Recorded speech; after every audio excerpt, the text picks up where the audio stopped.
Assalamualaikum warahmatullahi wabarakatuh anak-anak. Dalam pertemuan kali ini kita akan membahas bab 1 tentang memahami kedudukan dan fungsi Al-Quran serta hadis dalam Islam. Materi bab pertama meliputi pengertian Al-Quran, fungsi Al-Quran dan hadis, cara memfungsikan Al-Quran dan hadis, penerapan Al-Quran dan hadis dalam kehidupan sehari-hari. Anak-anak perlu diketahui, Al-Quran adalah pedoman utama yang nomor 1 untuk orang Islam. Sedangkan hadis adalah pedoman untuk orang Islam yang nomor 2. Itu seperti itu tingkatannya. Pengertian Al-Quran secara bahasa, Al-Quran berasal dari masdar qara'a yaqra'u Qur'anan, yang artinya adalah bacaan atau sesuatu yang dibaca berulang-ulang.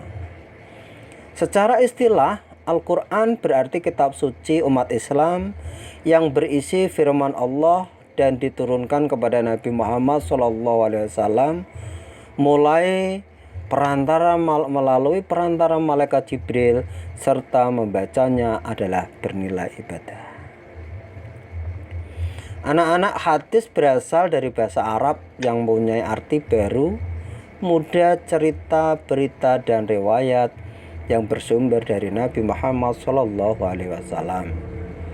Hadis menurut istilah adalah segala perkataan, perbuatan, dan ketetapan lainnya yang disandarkan kepada Nabi Muhammad SAW.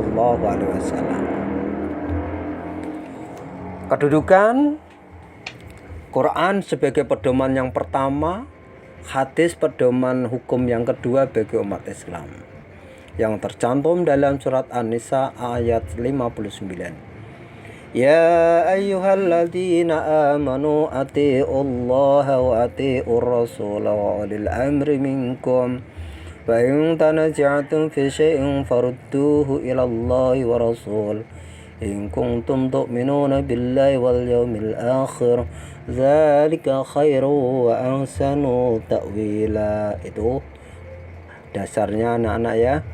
Fungsi Al-Quran sebagai petunjuk dasar pengetahuan bagi orang Islam, tempat kembali suatu masalah, jalan kebenaran dan keselamatan, pembeda dan obat atau asyifa.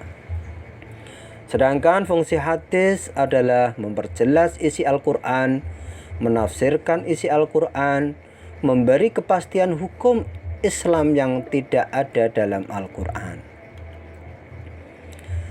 Anak-anak, cara memfungsikan Al-Quran dan hadis dalam kehidupan itu meliputi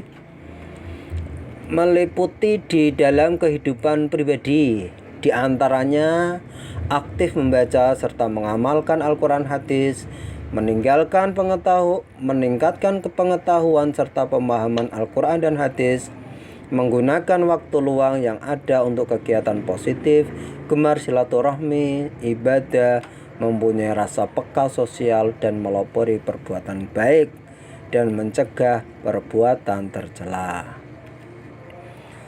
Penerapan Al-Quran dan hadis dalam kehidupan sehari-hari.